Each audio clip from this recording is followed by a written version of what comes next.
Mesdames, Messieurs, bonsoir et merci de nous retrouver pour ce nouveau rendez-vous de Surface de Vérité. Ce soir, je reçois pour vous dans le fauteuil blanc un jeune, un homme de science.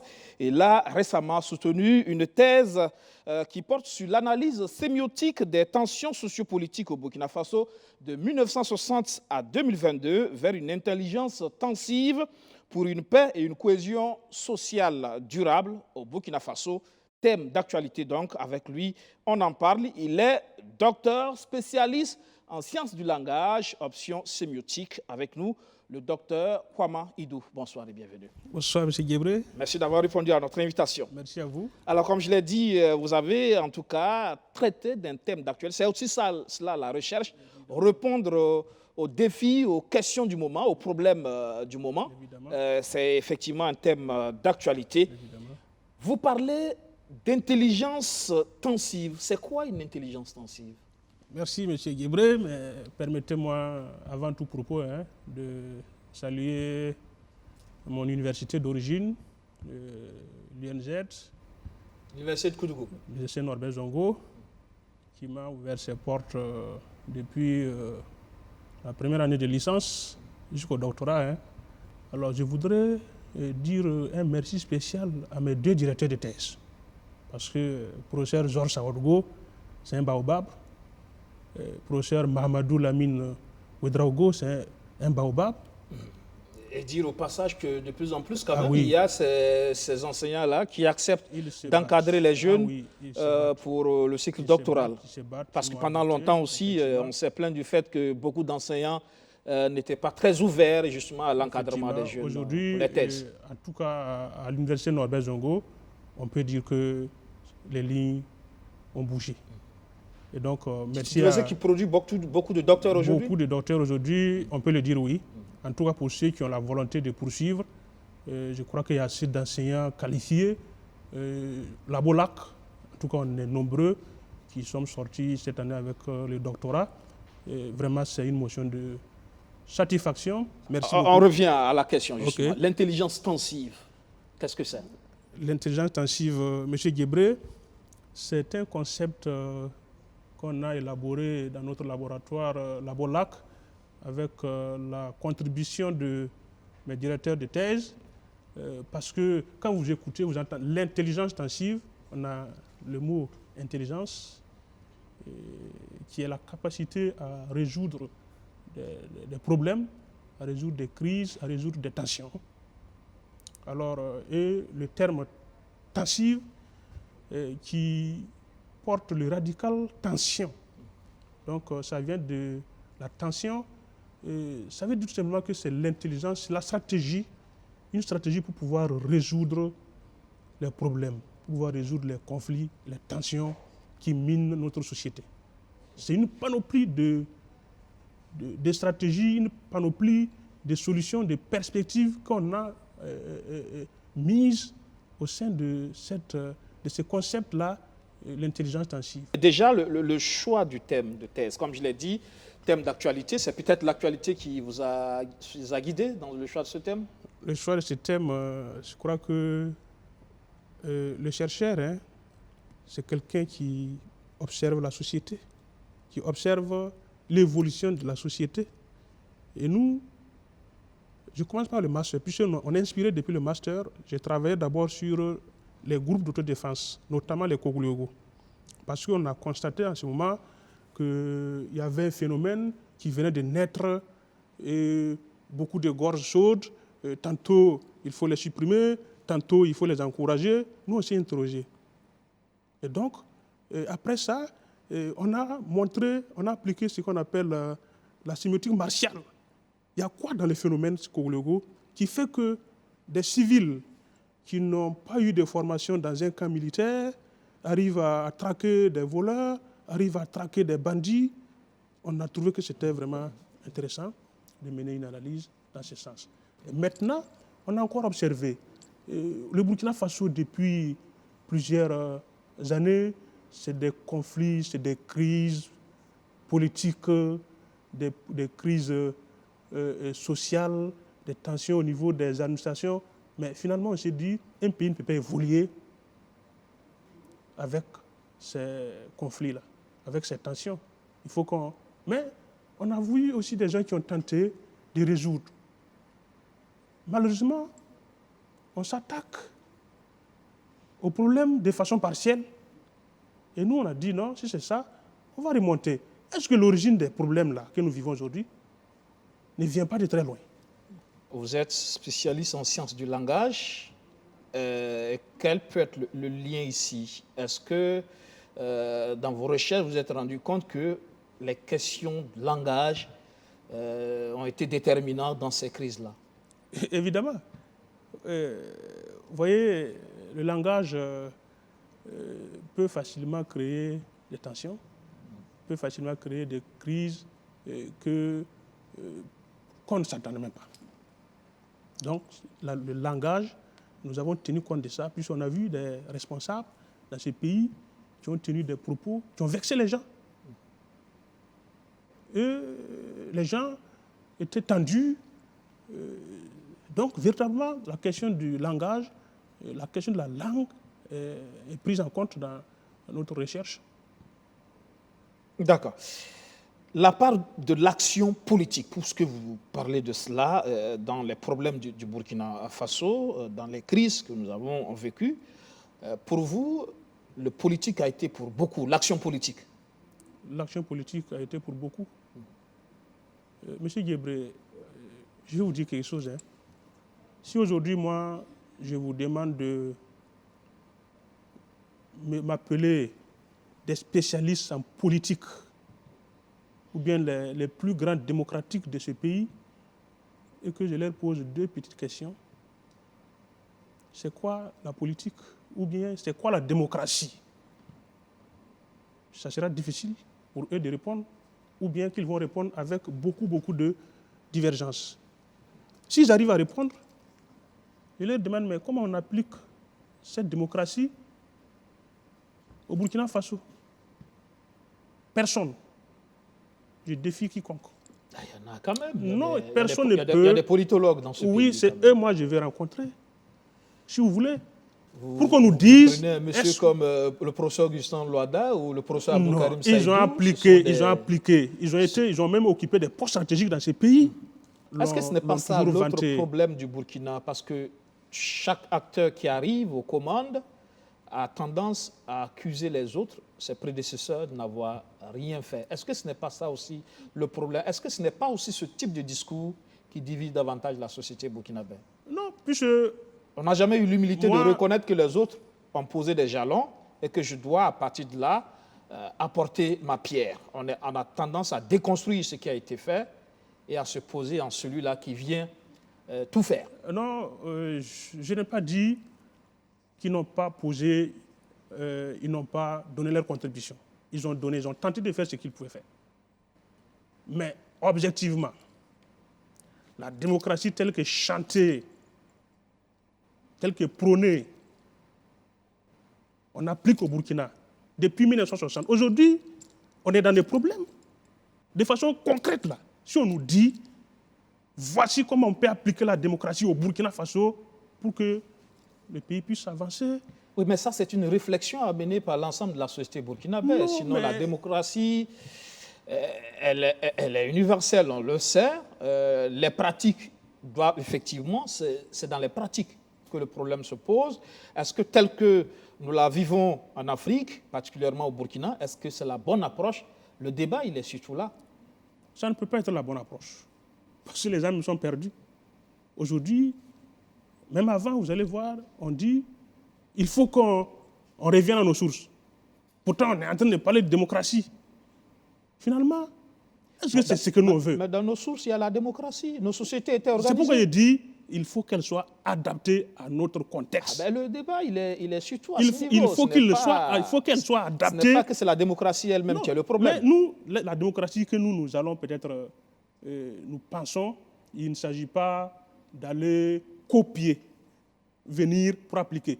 Parce qu'on part, on copie mal. On vient, on veut appliquer bien. Oui, mais c'est justement votre rôle aujourd'hui en tant que chercheur de trouver la bonne approche de la démocratie qui puisse marcher sous nos tropiques. Non, si les gens veulent, c'est pourquoi la thèse est là. On l'a écrite, On a proposé des...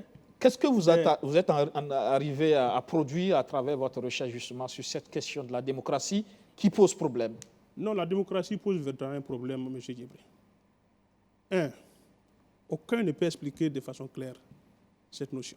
Oui, ça c'est les constats, c'est les Deux. faits. Maintenant, vous en tant que chercheur, Deux. qu'est-ce que vous avez apporté? Il faut d'abord qu'on comprenne avant d'arriver aux propositions de solutions. Deuxièmement, si vous prenez cette démocratie, vous voyez ce qu'elle a produit au Burkina Faso, par exemple. Et en Afrique même en général, hein, regardez la jeunesse. Regardez la jeunesse. Le plus gros diplôme de la jeunesse aujourd'hui, c'est le chômage. Ah On a dit que c'est le système, c'est le meilleur système de gouvernance. Mais la jeunesse est perdue. Mais est-ce La que jeunesse ce ne souffre. sont pas plutôt les La hommes? jeunesse somme. Est-ce que c'est la démocratie? Non, mais c'est un système. le chômage. C'est la démocratie qui crée. Puis ça y va, c'est un système. Et dans le système, il y a un ensemble d'éléments. On applique. Et voici le résultat. Le problème aussi de Oui. l'Afrique, et c'est peut-être ce qu'on reproche aussi aux intellectuels, c'est de produire des théories, des diagnostics, mais la recherche doit être orientée solution. C'est pour ça que j'ai dit, à travers votre thèse, quelle est la solution qui vous apportez à cette démocratie malade? Non, ce que je vais dire, c'est qu'il faut qu'on change. Il faut qu'on change. Il faut qu'on laisse cette démocratie qui vient avec ces mécanismes, ces stratégies qui n'ont pas de résultats concrets pour nous. Regardez le système. Regardez au niveau même de l'enseignement. Combien ont la licence aujourd'hui qui ne savent pas quel jour ils vont pouvoir se réaliser? Et ça, c'est le fait de la démocratie? C'est la démocratie occidentale qu'on a importée. C'est ça qui fait qu'il y a le chômage. Ce n'est pas plutôt les hommes qui animent cette démocratie, c'est de la gouvernance. Si vous êtes sur une moto qui est bonne, vous roulez vite et bien, non? Puisque les gens sont sur une moto ou bien dans un navire, et c'est ça qui les conduit. On est dans un véhicule qui n'est pas bien. On veut aller vite que quelqu'un qui est dans un véhicule V8, ce n'est pas possible, M. Djibril. C'est pourquoi moi je dis... Qu'est-ce que vous appelez démocratie finalement? Comment vous la définissez, la démocratie? Non, la démocratie, moi, c'est ce qui est bien pour le peuple. Pour un peuple, c'est ce qui est bien, ce qui peut faire avancer les choses. Il ne s'agit pas d'aller prendre ce que les autres font, parce qu'on a dit que c'est bien. Même ceux qui ont écrit cette démocratie-là, ils ne l'appliquent pas comme ce qui est écrit. Mais appliquons-la autrement aussi. C'est pour ça que je parle des hommes. C'est ça. Donc, si c'est dans ce sens-là que je dis qu'il faut véritablement revoir. Comment, justement, on fait pour en sortir, pour avoir des hommes de qualité à la tête de nos États qui puissent nous conduire vers ce développement tant rêvé? Non, c'est pourquoi je dis, si nous voulons avoir... c'est la base. Hein. C'est la base. Si on continue de donner les mêmes comportements, les mêmes enseignements que l'Occident nous a imposés, on va toujours trouver les mêmes dirigeants. Regardez, depuis 1960, quel président est venu au Burkina qui a accepté facilement partir, même quand les gens décrient, il est là. Il fait tout, et c'est en Afrique. Et c'est quelle démocratie? Les gens ne sont pas d'accord. Qu'est-ce qu'il vous propose aujourd'hui à la place de cette démocratie que vous dénoncez? Non, la démocratie que nous, on propose là, c'est effectivement prendre en compte les réalités du moment. Qu'est-ce que quelqu'un qui va à l'école au bout de 10 ans, qu'est-ce qu'il peut faire à travers ses 10 doigts? Est-ce qu'il attend forcément d'avoir un concours, aller s'asseoir dans un bureau? Ou bien il peut aller s'exercer dans le domaine de l'agriculture? Et c'est quelle forme d'organisation, quel régime politique peut nous permettre d'aller dans ce sens? En dehors de la démocratie, bien sûr. Moi, je ne vois pas la démocratie telle que les gens la conçoivent. Ce n'est pas ce que moi je vois. Ça, même dans 100 ans, dans 1000 ans, on va toujours rester ce que nous sommes. Qu'est-ce que vous proposez alors? C'est la question. Il faut écouter la jeunesse. Il faut revoir de façon courageuse. Tout de suite, on parlait du retard. Et ça, c'est dans quel cadre? Est-ce qu'actuellement, nous ne sommes pas dans cette démocratie électoraliste? On est dans un coup d'État. Oui. Des militaires ont perpétré un coup d'État et j'ai le pouvoir. Oui. Ce que je veux dire, c'est est-ce que c'est cette approche des choses que vous souhaitez, ou bien vous avez une autre forme d'organisation et de gestion de pouvoir adaptée qui puisse nous permettre d'aller justement vers l'objectif? Je n'ai pas de choix. Pour moi, quel que soit le gouvernement qui va arriver, que ce soit par coup d'État, que ce soit par des élections, ou bien que ce soit la monarchie, l'essentiel pour moi, c'est qu'on rompe avec cette manière ancienne de faire les choses. Pour moi, c'est de prendre les choses de façon courageuse, de revoir nos curricula d'enseignement. En ce moment, ce n'est pas la forme de gouvernance, mais c'est plutôt les hommes qui l'animent. Oui, mais c'est pourquoi j'ai dit il faut que ces hommes-là, on a parlé tout de suite, il faut que ces hommes soient des hommes courageux, qui acceptent véritablement changer les choses pour que les jeunes, pour que la population, le peuple puisse vraiment s'en sortir. C'est pourquoi il ne faut pas faire l'amalgame entre le mode d'organisation et les acteurs qui l'animent. Ça veut dire que même cette démocratie que nous dénonçons aujourd'hui, ailleurs, ça marche, ça produit des résultats. Si chez nous, ça ne marche pas, c'est peut-être parce que les hommes qui l'animent ne sont pas à la hauteur des défis. Est-ce qu'ailleurs, cette démocratie produit des résultats? Ça ne produit pas. Aux États-Unis, ça ne produit pas de résultats. Vous pensez qu'aux États-Unis, il n'y a pas de problème? Et c'est pourquoi il dit qu'ils n'appliquent pas. De toute façon, il n'y aura pas cette forme d'organisation, il n'y aura pas de problème. Pour moi, les États-Unis n'appliquent pas cette démocratie telle que nous, on l'applique. C'est des États-Unis, hein. Ce n'est pas un seul État. Mais ils arrivent à tenir compte de toutes les préoccupations des peuples. Mais est-ce que c'est nous? C'est de cela qu'on parle encore. Les gens ont copié.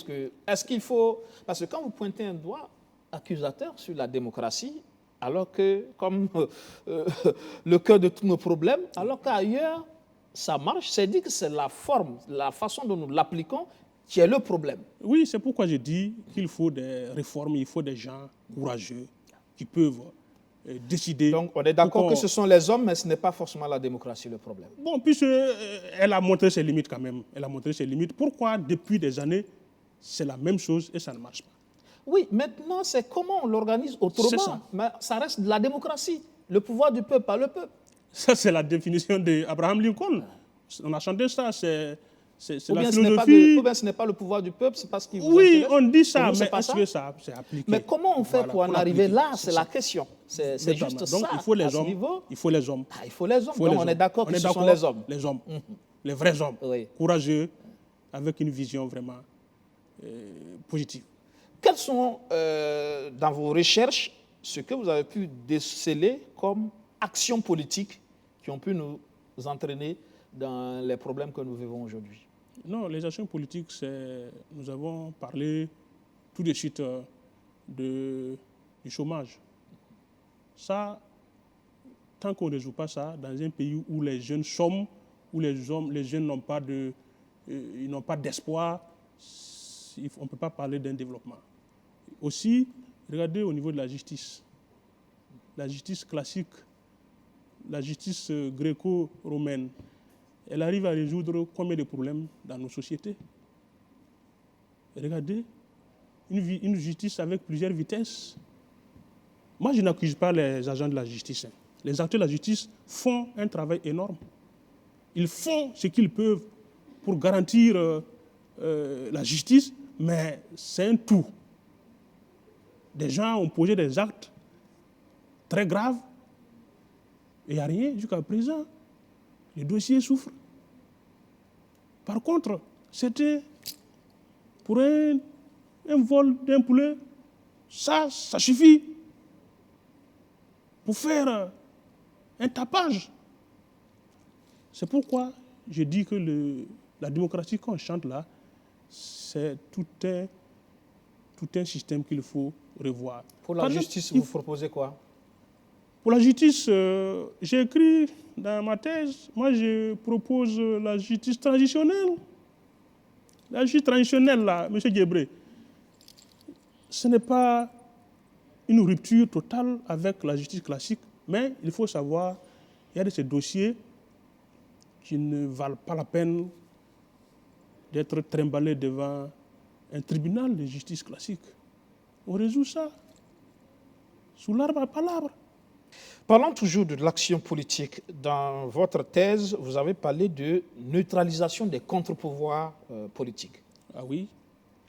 les contre-pouvoirs politiques, on a constaté dans nos analyses, dans nos recherches, que plusieurs régimes gouvernementaux du moins, sont arrivés et cherchaient simplement à casser, à neutraliser des opposants. Tous ceux qui critiquent, on ne veut pas de critiques. Quand on critique, soit on est sanctionné, soit sanctionné, ça peut être la prison, ça peut être l'assassinat, le cas du journaliste Norbert Zongo par exemple. Il y a beaucoup de formes. Pourtant, les contre-pouvoirs, c'est nécessaire. Les contre-pouvoirs, il ne faut pas les négliger totalement. Parce que dans une société, nous on a dit, on ne peut pas éviter les tensions quand même. Mais il faut que les tensions soient... C'est pourquoi on a proposé l'intelligence tensive. Quand il y a des tensions, souvent on critique positivement. On dit non, il ne faut pas aller là, c'est un trou. Il ne faut pas aller là, ce n'est pas bien. Même si par moi il y a des exagérations, il faut dire qu'il ne faut pas... Il faut conserver les contre-pouvoirs. Il faut conserver les contre-pouvoirs. Et qu'est-ce que vous pensez de l'actualité du moment avec cette transition où clairement les politiques ont été mis de côté à travers un texte qui dit clairement aux politiques, qui suspend les activités politiques. Jusqu'à présent, les hommes politiques n'ont pas droit de citer, les OSC également, même s'il y a une partie des OSC qui peut justement mener des activités sans être inquiété. Voyez aussi ce qui se passe avec ce débat sur les questions de liberté aujourd'hui. Qu'est-ce que vous pensez de cela?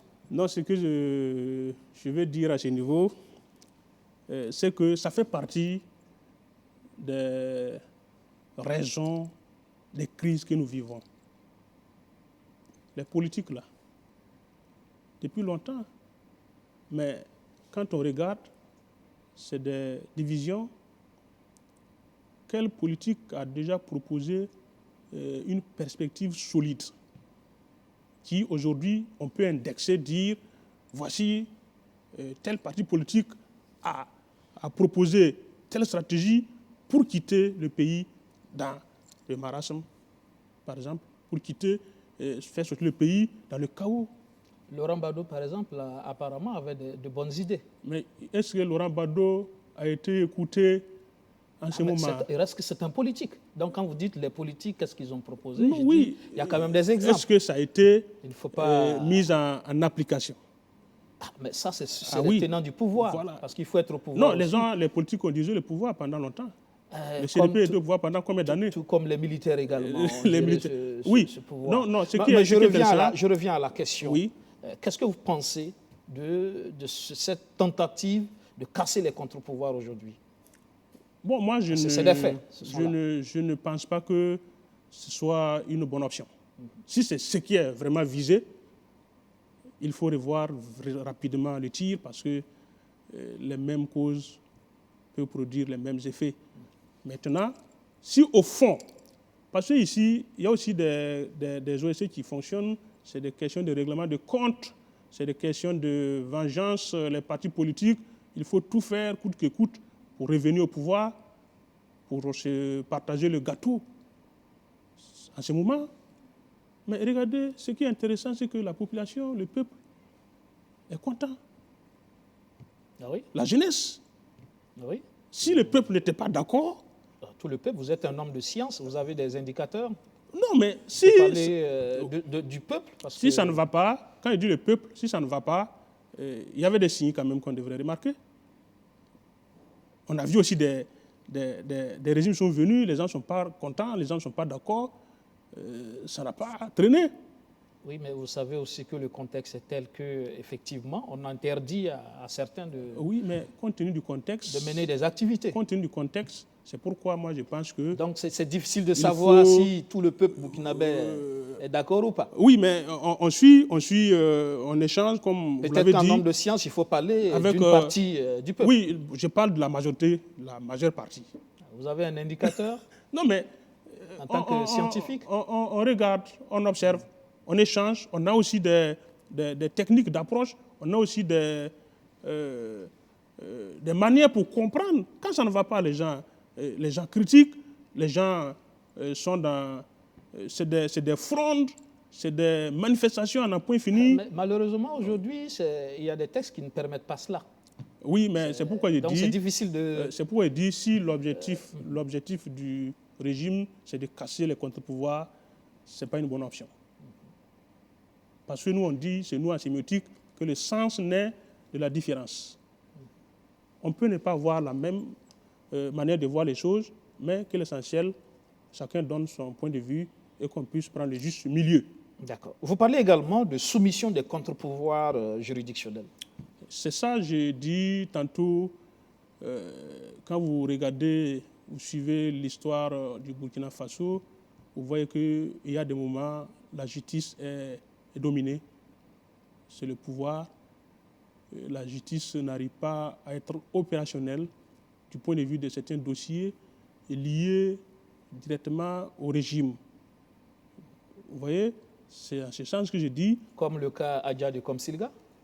Non, le cas Adja de Komsilga, moi je félicite beaucoup la justice pour le travail abattu. C'est un travail de fond, mais moi je pense qu'on n'avait pas besoin d'aller jusqu'à ça. Vous voyez, entre le pouvoir, je parle du régime et de la justice, souvent il faut faire souvent attention. C'est comme un père et son fils. Chacun est autonome, hein, parce que le fils, il vit à Ouaga, il a sa femme, il a sa famille, il y vit. Mais quand il y a un problème, par moment, le père peut venir appeler le fils. Non, c'est vrai, tu as raison, c'est vrai, mais compte tenu de cet aspect, compte tenu de cet élément, bon, on peut gérer ça. Moi, je pense que c'est dans ce sens qu'on pouvait comprendre tout ce qui s'est passé autour de l'affaire Adja de Komsilga. Dans le respect des deux pouvoirs, exécutif et judiciaire. On arrive souvent à gérer, parce qu'il y a des raisons qui ont été avancées. On pouvait se comprendre pour que, sans taper, sans se montrer aux yeux du monde, il y a des questions qu'on peut gérer. Dans tout régime, il arrive que le dialogue, là, c'est important. Voilà. Moi, je pense que mais ça a été géré. Aujourd'hui, tout le monde est sorti heureux, que ce soit Amidou Kanazoué, Adja de Komsilga, elle a fait un poste pour s'excuser. Moi, je pense que c'est bien. On va simplement souhaiter que ces cas-là ne se répètent plus. D'accord. Vous avez également développé comme autre problème qu'il faut noter dans le cadre justement donc, de ce que nous vivons aujourd'hui, la gouvernance administrative. Pour vous, c'est l'autre problème également. La gouvernance administrative a causé beaucoup de crises également. Vous voyez, on a assisté à des administrations où tout est politisé. Tu n'es pas de mon bord politique, on te traite comme il se doit. Soit il y a des... On t'affecte loin, parce que tu peux être un opposant, tu peux contrecarrer nos idéaux. Il faut écarter cette personne. Même à des rencontres qui concernent la vie du service, il y a des gens qui ne gagnent pas les informations, parce qu'il faut le négliger, il faut le traiter de façon marginalisée. Les gens sont frustrés. Récemment, il y a justement eu une loi tendant justement à dépolitiser l'administration. Elle est la bienvenue. Encore faut-il qu'elle soit appliquée. Sinon, c'est ça. Ce sont ces genres de décisions, par exemple, qu'il faut pour qu'on commence à décoller.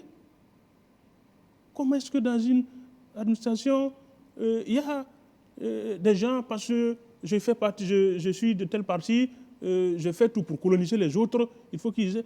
Et donc, on fait des faveurs à certains parce qu'ils partagent les mêmes points de vue politiques. Ça, ce n'est pas bien. Donc, même si tu es compétent, même si tu as la maîtrise de ton service, on peut ne pas te donner les moyens nécessaires pour pouvoir exercer. Mais en ce moment-là, ce n'est pas à la personne que vous faites le mal, c'est à toute la nation. Parce qu'il y a des gens qui doivent bénéficier de ces services, il est payé pour ça. Et finalement, vous faites du mal à des gens. Et ces crises-là, ça peut se répercuter d'un moment à l'autre sur toute la nation. C'est de ça qu'on parle.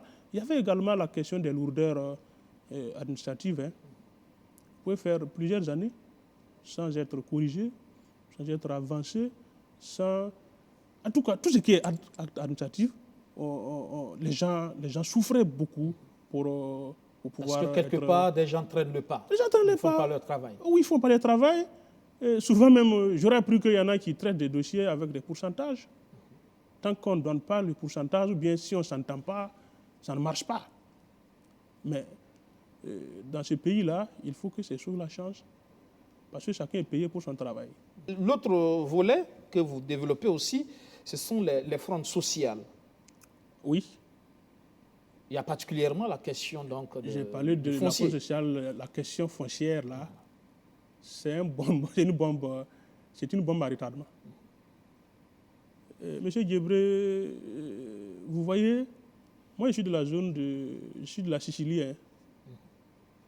Il y a des richards qui sont venus acheter plusieurs hectares de terrain, bornés, faire le titre foncier. Les populations n'ont plus accès à leur propre terre pour exercer un métier d'agriculture ou d'élevage. Ce qui est même grave, par exemple, pendant la saison hivernale, vous verrez que les propriétaires terriens même vont louer un lopin de terre pour pouvoir produire, ne serait que le niébé, le maïs, mais ça ne peut pas aller loin. Et généralement, ce qui est grave, c'est que ces gens n'ont même pas acheté le terrain. Ils ont usé.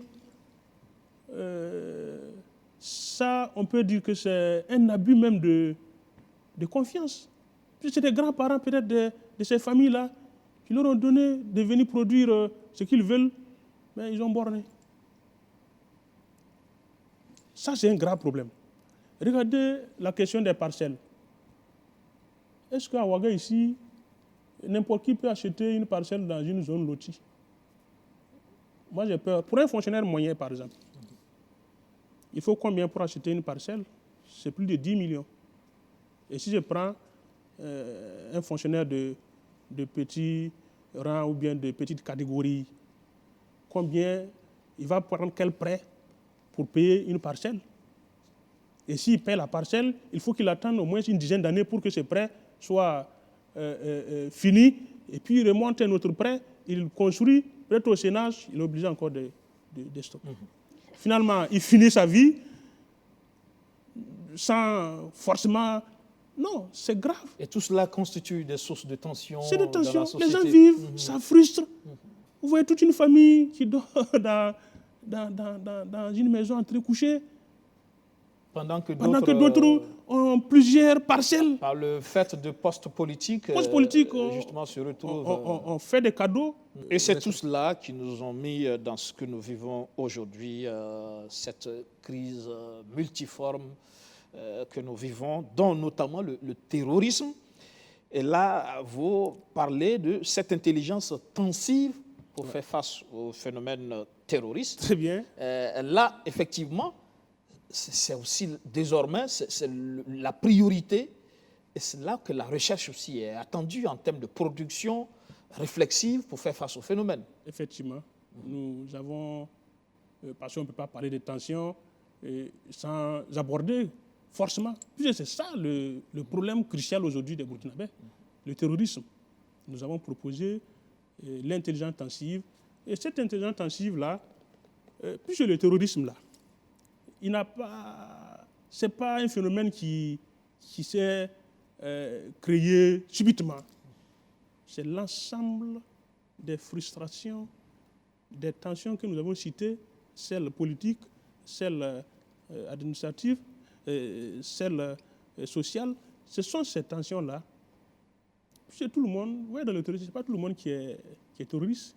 Il y en a, c'est des règlements de compte. Il y en a, c'est des vengeances.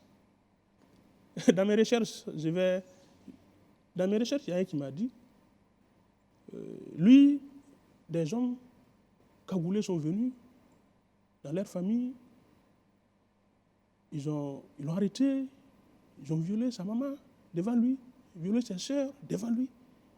Et finalement, ils les ont tués. Et on lui a dit d'aller. Il me pose la question, si j'étais à sa place, par exemple, quelle solution je vais adopter pour oublier ça? Que lui, il aimerait même qu'on le tue. Moi, ça m'a tellement choqué. Et il y a beaucoup de témoignages comme ça que j'ai récoltés. Et souvent, ça fait mal. Il y a aussi notamment cet aspect qui m'a intéressé, le budget alloué également à l'armée. Et où il y a eu cette anecdote venant du Niger que vous avez racontée. J'ai dit dans ma thèse, la thèse est finie il y a longtemps, mais on projetait. Le terrorisme ne peut pas finir avec ça sans qu'il y ait une coalition entre les pays tels que le Mali, le Burkina et le Niger. Ça, c'était dit il y a longtemps. Et même dans ma communication lors d'un colloque international à l'Université de Kizerbo, j'ai dit ça. Il faut que ces trois pays-là s'unissent. Et même les autres pays doivent s'unir, doivent faire front avec ces trois pays pour qu'on puisse finir avec ce terrorisme. Cheikh Anta Diop a parlé de l'unité africaine. Il faut que nous fassions ça. Et donc le budget là, c'est un jeune militaire nigérien du nom de Irkoy Tawo qui est tombé sur le champ de bataille. Il a griffonné un message sur un papier, taché de sang. Et le journaliste Moussa a pris ça. Le message est écrit, il a dit simplement à monsieur le juge, ici est mort un militaire en mission pour sa République.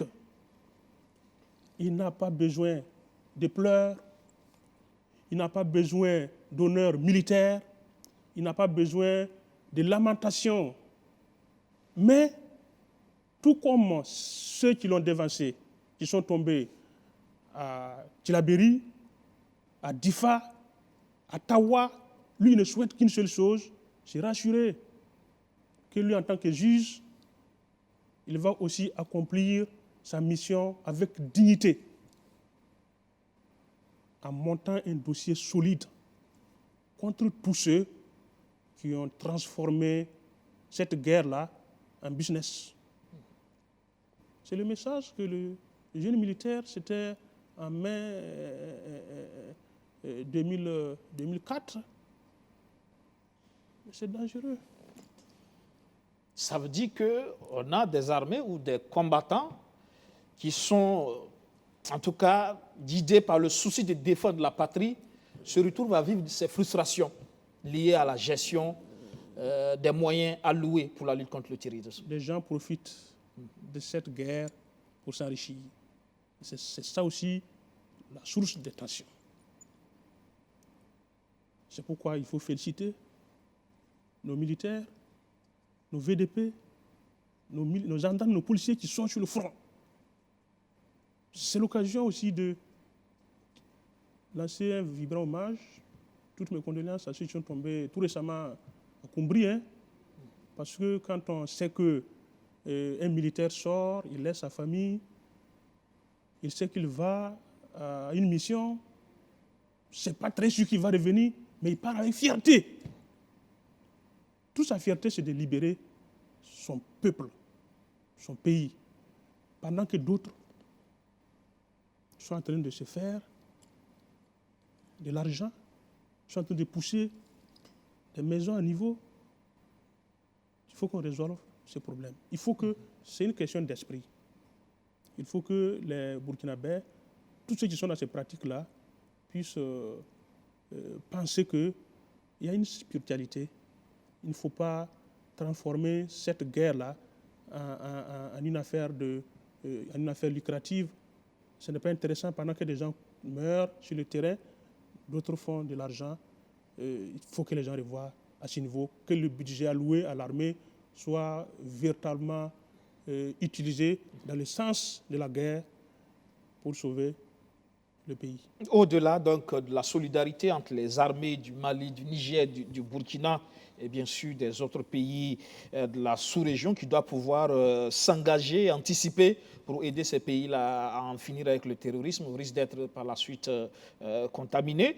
Qu'est-ce que l'intelligence tensive propose face au phénomène? Il y a l'éternel débat par exemple sur l'efficacité du tout militaire. Tout de suite, on a déroulé les différentes raisons qui nous ont amenés à ce niveau. Donc, on ne peut pas dire ici que le tout est militaire. Le tout militaire, là, on va rester dedans. Parce que le tout militaire, on va tuer le terroriste, mais le terrorisme demeure. Puisqu'on tue les terroristes, on les traite. Mais ils continuent. Ça veut dire qu'il y a... Ils continuent de recruter. Ils recrutent où? Parmi la jeunesse. Un terreau favorable. Favorable. Et c'est ceux qui sont frustrés.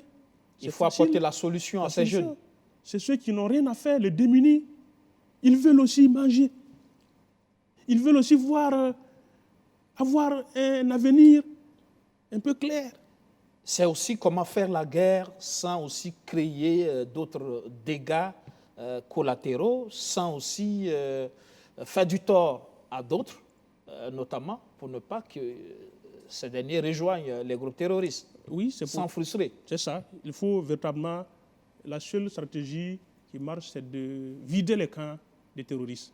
Parce que quand on donne de l'emploi à la jeunesse, quand on résout les questions foncières, quand on résout les crises politiques, je crois que les gens ne vont plus se laisser facilement avoir. Les gens ne vont plus se laisser laver le cerveau. Et donc, c'est pourquoi nous disons que le tout terrorisme n'existe pas. Il faut prendre en compte les réels problèmes. Il faut travailler à ce que les gens sentent qu'il y a un espoir. Et le terrorisme se nourrit des autres problèmes de la société. Le problème d'emploi, les frustrations, les stigmatisations des peuples surtout. Ça aussi, il faut véritablement qu'on voit à ce niveau. Mais ça dépend de l'éducation qu'on donne aux gens. Les stigmatisations, là, il faut qu'on enseigne aux gens que tout le monde mérite un respect. Il n'y a pas de Bissa, il n'y a pas de Gounoussi, il n'y a pas de Peul, il n'y a pas de Mossi. On est tous burkinabés. J'ai participé à l'entroi de Yirgou, par exemple, où des gens sont venus témoigner. L'entroi de Yirgou, c'était au centre de presse Norbert Zongo. Ce jour, moi, j'ai failli pleurer. Parce que les gens ont donné des témoignages. Je n'étais pas assis encore parce que je me demande si on allait encore... ça fait mal. C'est pourquoi on dit, on répète, quand vous stigmatisez quelqu'un, souvent on ne mesure pas l'ampleur. Mais ça peut avoir des conséquences très, très désastreuses. Ça peut l'isoler de la société. Ça l'isole de la société. Et quand quelqu'un vient lui proposer, ou bien quand il voit quelqu'un qui le considère comme un frère, il est prêt à travailler, à collaborer avec cette personne. L'être humain est un être sensible, justement. C'est ça, il a besoin d'être aussi considéré, respecté. Voilà. Terrorisme, impérialisme, où se trouve la priorité à votre avis? Pour moi, il y a pas de, tout est urgent. Y a-t-il un lien? Il y a véritablement un lien.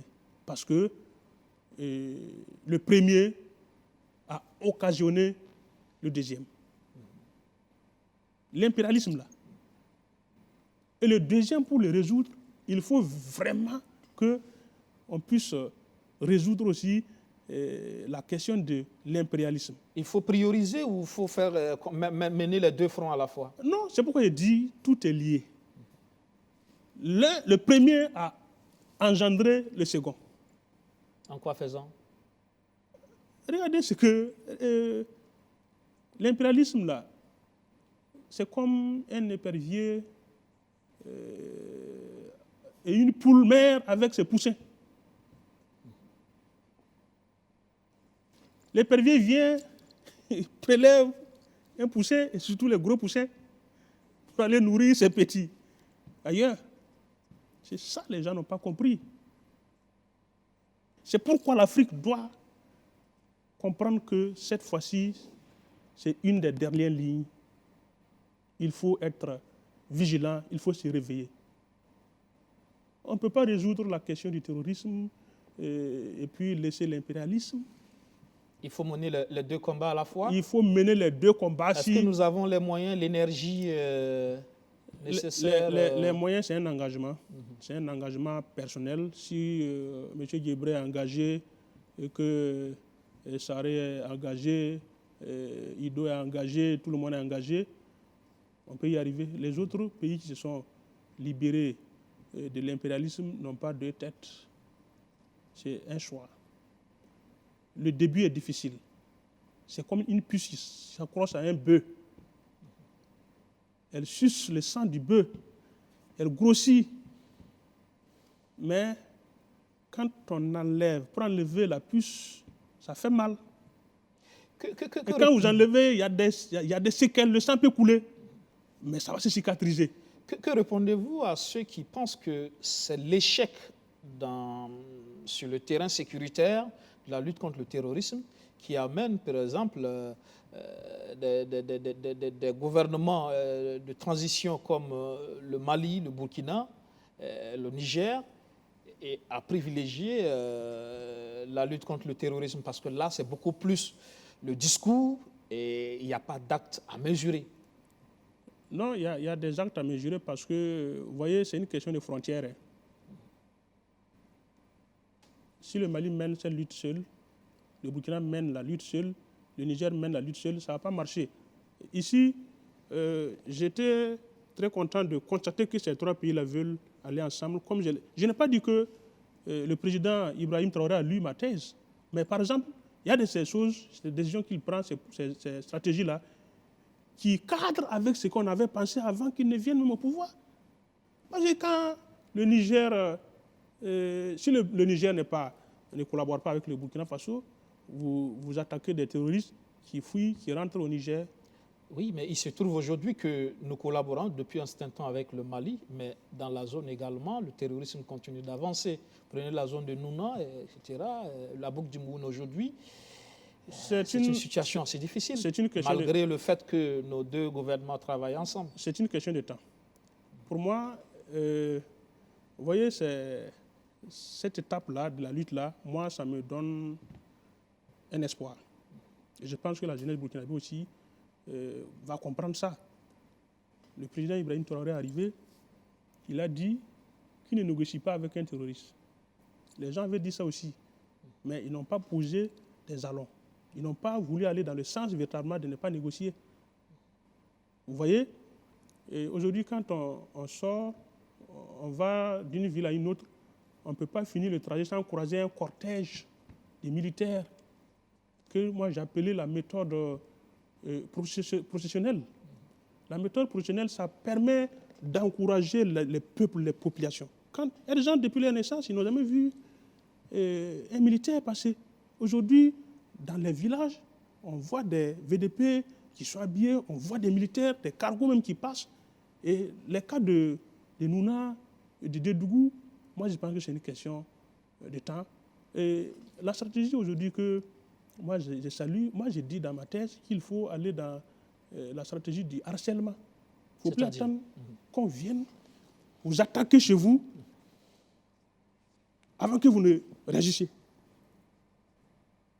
On est déjà dans une position de faiblesse. C'est pourquoi je dis, la stratégie du harcèlement, c'est de chercher, de poursuivre l'ennemi, de le dénicher par tous les moyens. C'est un exemple à Kumbri. Il faut déloger les terroristes et installer les populations. On déplore quand même les morts du côté de nos hommes, mais la victoire n'est pas loin. Et donc, pour les cas de Nouna, de Dédougou, moi, je pense que les populations doivent rester. On dit qu'on veut un changement, on veut se détacher de l'impérialisme, ce qui est noble et juste. Aucune puissance Surtout la France ne peut pas venir faire le bonheur du Burkina Faso. Ça, c'est indéniable. C'est indéniable. Personne ne peut concevoir ça. Donc, aujourd'hui, il faut tenir, il faut espérer, il faut s'appliquer. Ça va marcher. Ça suppose aussi que cette souveraineté, cette dynamique de souveraineté, ça suppose aussi qu'on développe une économie endogène solide. Solide. Parce que c'est aussi là qu'on peut nous avoir facilement, le nez de la guerre. Le nez de la guerre, c'est aussi l'occasion de féliciter les Burkinabés qui sont prêts à s'engager sur tous les plans. Plan financier, les gens sont prêts. Oui, mais il faut aller au-delà. On ne va pas continuer à demander aux populations de cotiser. Ça ne suffira pas, malheureusement. Il faut développer des projets structurants. Il faut créer de l'emploi. Il faut faire de l'investissement. Effectivement. Créer des unités de transformation, donner de l'emploi aux jeunes. Oui, il faut créer de la richesse, tout simplement. C'est pourquoi je dis, aujourd'hui, il y a la PEC. Il y a la PEC qui est lancée. Au lieu que les gens partent encore dans les cunettes ou 5M, on peut courageusement prendre son petit fonds et y mettre parce que c'est l'avenir de la nation qui est en jeu. Là, il faut travailler davantage à rassurer les Burkinabés que leur contribution ne sera pas vaine. Justement, parce que là, quand ce n'est pas une banque qui est derrière, quand ce n'est pas le trésor public, les gens ça peut douter. Les gens doutent. C'est normal. Tout ça, c'est... vous voyez, l'histoire a montré aux gens un mauvais visage du Burkina Faso. Et donc, les gens ont peur. Investir, c'est escroquer. Mais heureusement que nous avons espoir que ce projet-là va aboutir. Et c'est le souhait. En tout cas, c'est le souhait de tous les Burkinabés. Voilà, pour tous les Burkinabés. On y gagnera tous parce que l'idée derrière, c'est de pouvoir créer des unités industrielles.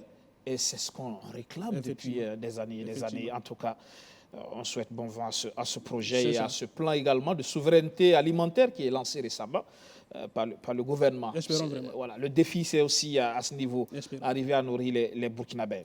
Alors, le pouvoir du capitaine Ibrahim Traoré et la haine vis-à-vis de l'intellectuel. De plus en plus, ce discours anti-intellectuel, on le sent. Vous travaillez sur les sciences du langage. Effectivement. Comment vous vivez ça? Moi, Est-ce qu'il faut accuser l'intellectuel? Est-ce que c'est lui le problème? L'intellectuel burkinabé n'a pas de problème. C'est ceux qui ont des intérêts cachés, des intérêts personnels, qui sortent... Bon, ils connaissent tout en tout cas. Et ça, c'est un problème. Quand on regarde les gens sortir, citer les textes, finalement, on ne sait plus c'est quoi les gens... Est-ce qu'ils ne jouent pas leur rôle tout simplement de contre-pouvoir aussi, de force de proposition? Le contre-pouvoir, pour guider un peu la gouvernance. Nous, on a proposé l'intelligence intensive. C'est pourquoi dans ma thèse, le dernier schéma dans ma thèse, c'est pour dire aux gens, il faut faire attention. Même quand on est dans son rôle de contre-pouvoir, il faut aussi faire l'effort de comprendre celui qui est en face. On ne peut pas chercher du tout. Il faut souvent faire des concessions. L'autre partie aussi fera des concessions. Mais si, par exemple, le gouvernement veut tout gagner sur le peuple, ça crée des tensions. C'est le contraire aussi qui est possible. Si ceux qui sont dans le rôle de contre-pouvoir aussi ne tiennent pas compte des réalités du moment, ça peut créer encore d'autres situations. Il faut trouver le juste milieu. Il faut trouver le juste et l'acceptation mutuelle. Surtout qu'à la fin, que le peuple burkinabé puisse... C'est l'intérêt supérieur de la nation qui doit prévaloir. C'est ça. Tout à fait. Pour terminer, on parle également aussi de patriotes apatrides. Ce discours-là, vous l'entendez également en tant que spécialiste des sciences du langage. L'exacerbation de ce discours de haine aujourd'hui qu'on ressent facilement, pour avoir donné une opinion contraire, pour être taxé d'apatride, est-ce que ce n'est pas là aussi ce n'est pas un problème, ça ne crée pas encore plus de tensions? On doit soigner le langage. Il faut, pour ceux qui tiennent ce type de discours, on doit véritablement soigner ça. Il faut avoir la capacité de ténacité aussi élevée pour ne pas souvent céder à certaines provocations ou à certaines situations qui vont encore créer d'autres situations. Il n'y a pas d'apatride selon moi. Les gens peuvent ne pas bien comprendre. Il peut arriver aussi que ce sont des clans. Le Burkina a toujours fonctionné sur des clans. Ce qui n'est pas bien. Ce qui n'est pas bien. J'étais dans le gouvernement d'un tel, et pourquoi pas maintenant. On veut toujours voir l'autre échouer. L'autre échouer, on dit voilà, comme nous on a échoué hier, voilà, ils vont échouer aussi demain. Et on fait tout pour que, mais finalement nous on gagne quoi? On ne voit pas le Burkina. Pourtant, c'est ce problème-là qui anime le Burkina Faso. C'est pas bien. Il faut qu'on quitte dans ça. Il faut qu'on accepte que c'est l'intérêt supérieur de la nation qui compte. On peut ne pas être d'accord. Mais quand on voit que son point de vue va créer des problèmes, on doit revoir. Ce n'est pas parce que hier... Mais quand on est dans un gouvernement, là, on n'est pas là pour y rester éternellement. Même quand on te nomme à un poste, là, il faut savoir qu'il y a quelqu'un qui y était. On l'a enlevé. Et toi, tu es venu. Il faut être prêt que demain, quelqu'un d'autre aussi viendra te remplacer. Mais les Burkinabés, beaucoup, ne veulent pas comprendre ça. Surtout l'élite intellectuelle, ce n'est pas bien. Encore, vous accusez l'élite intellectuelle, vous y compris. Si je prends des positions comme ça, ce n'est pas bon. Je crois qu'il y a quand même une partie qui est bien. Est-ce que le problème aussi, ce n'est pas le refus d'écouter aussi l'intellectuel? Parce qu'on aime bien les intellectuels qui vont dans le même sens que nous, mais quand ils donnent des sons discordants, ouais, on ne veut pas accepter que c'est juste un regard scientifique d'intellectuels, mais on pense tout de suite qu'ils sont contre nous. Effectivement. Ça aussi, c'est à déplorer, ce n'est pas bien. On écoute l'intellectuel, mais l'intellectuel doit faire l'effort également de se faire comprendre et de dire les choses au bon moment et de tenir compte. Il y a beaucoup de voies de recours pour se faire vraiment comprendre au lieu de... Mais l'élite, en tout cas, burkinabé travaille, sauf qu'il y a quelques-uns, il faut le dire, qui sont toujours accrochés à leurs intérêts. Ça aussi, c'est indéniable. Surtout que aujourd'hui, les gens, on veut se faire voir, on veut toujours continuer à manger, on ne veut pas partir. Non. Maintenant, il y a des gens qui travaillent. Il y en a aussi, avec une franchise, ils contribuent pour que le peuple burkinabé puisse gagner. Merci. Merci. Docteur Kwama Ido, je rappelle que vous êtes spécialiste des sciences du langage, option sémiotique, et vous avez soutenu une thèse de doctorat unique sur le thème analyse sémiotique des tensions sociopolitiques au Burkina Faso de 1960 à 2022 vers une intelligence tensive pour une paix et une cohésion sociale durable au Burkina Faso. Merci en tout cas d'être passé dans le fauteuil blanc ce soir. Merci à vous. Ça sera tout pour ce numéro de Surface de Vérité. Merci à vous qui l'avez suivi. À la semaine prochaine avec un nouvel invité. Bonsoir.